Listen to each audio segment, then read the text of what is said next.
ঝাড়গ্রামে তিরঙ্গা যাত্রায় দেশপ্রেমের আবেগ, সেনাবাহিনীকে শুভেচ্ছা জানালো বিজেপি। ভারতীয় সেনাবাহিনীকে সম্মান জানিয়ে এবং দেশপ্রেমের বার্তা ছড়িয়ে দিতে ঝাড়গ্রাম জেলা বিজেপির পক্ষ থেকে আয়োজিত হলো এক বিশাল তিরঙ্গা যাত্রা। এই যাত্রাটি শুরু হয় ঝাড়গ্রামের নেতাজি আদর্শ হাই স্কুল থেকে এবং শেষ হয় কলেজ মোড়ে। শোভাযাত্রায় শতাধিক মানুষের হাতে তিরঙ্গা জাতীয় পতাকা নিয়ে অংশ নেন। শোভাযাত্রাটি সুসজ্জিত করা হয় দেশাত্মবোধক থিমে। তাতে ছিল S-400 এয়ার ডিফেন্স সিস্টেমের কাটআউট, অপারেশন সিঁদুরে হিরোদের ছবি, কর্নেল সোফিয়া কুরেশি, ভূমিকা সিং এর প্রতিকৃতি এবং পাকিস্তানি ড্রোন হানাকে প্রতিহত করা চিত্র। এই শোভাযাত্রার নেতৃত্ব দেন প্রাক্তন কেন্দ্রীয় মন্ত্রী ও সাংসদ ডক্টর সুভাষ সরকার, খানাকুলের বিধায়ক সুশান্ত ঘোষ সহ অন্যান্য জেলা ও রাজ্য স্তরের বিজেপি নেতৃত্বরা। শোভাযাত্রায় দেশাত্মবোধক গানের তালে তালে পা মেলান বিজেপি কর্মী ও সমর্থকরা। শোভাযাত্রার শেষে বিজেপির মহিলা কর্মীরা অংশ নেন এই সিঁদুর খেলায়, যা এই আয়োজনে একটি উৎসবমুখর আবহ তৈরি করে। বিজেপির পক্ষ থেকে জানানো হয়, সেনাবাহিনীর সাহসিকতা ও আত্মত্যাগকে সম্মান জানাতেই এই আয়োজন।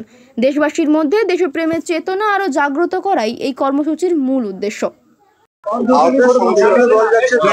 পাকিস্তানের শয়তানি কথা বিশ্বের সামনে তুলে ধরবে এই দল। তৃণমূল কি ওখানে যাওয়া উচিত, কি বলে? যাওয়া তো উচিত অবশ্যই, তার কারণ পাকিস্তান যে ধরনের দুষ্টুমি বদমাইশি করেছে সারা বিশ্ব আজ তা অবগত। এবং শুধু তাই নয়, ভারতবর্ষের শুধু জঙ্গি ঘাঁটি ধ্বংস করে যে জয় হয়েছে, পাকিস্তানকে উচিত শিক্ষা দিয়েছে। আর এর সঙ্গে সঙ্গেও সারা পৃথিবীতে কূটনৈতিক জয়ও ভারতবর্ষের হয়েছে। আর এবারে ভারতীয় সেনাবাহিনী সব প্রমাণ সহকারে জঙ্গি ঘাঁটি ধ্বংস করেছে। কাজেই বিরোধী দলের সমস্ত লোকেরা আর উল্টো পাল্টা কথা বলতে পারবে।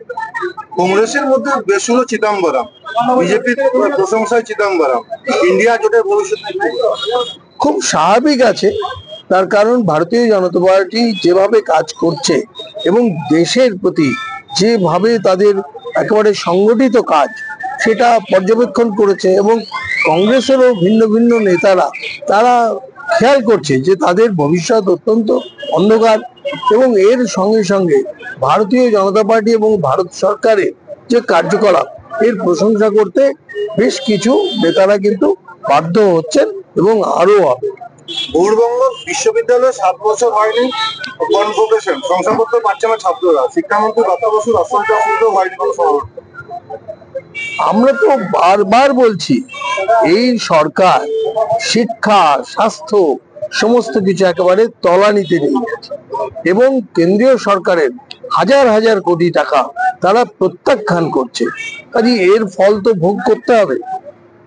গত 4 বছর ধরে এ রাজ্যে মসজিদে ইমাম হিসেবে কাজ করেছে বাংলাদেশি নাগরিক। শুধু তাই নয়, বাংলাদেশের নাগরিক হয়ে অন্যের নাম ভাড়িয়ে সরকারের দেওয়া ইমাম ভাতাও নিচ্ছিলেন।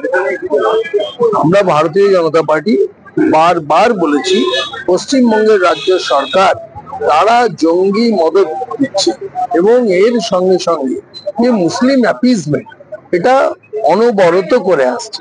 আর তার প্রমাণ, বাংলাদেশি নাগরিক ইমাম হয়ে আর অন্যের নামে সে তার ইমাম ভাতা তুলে যাচ্ছে।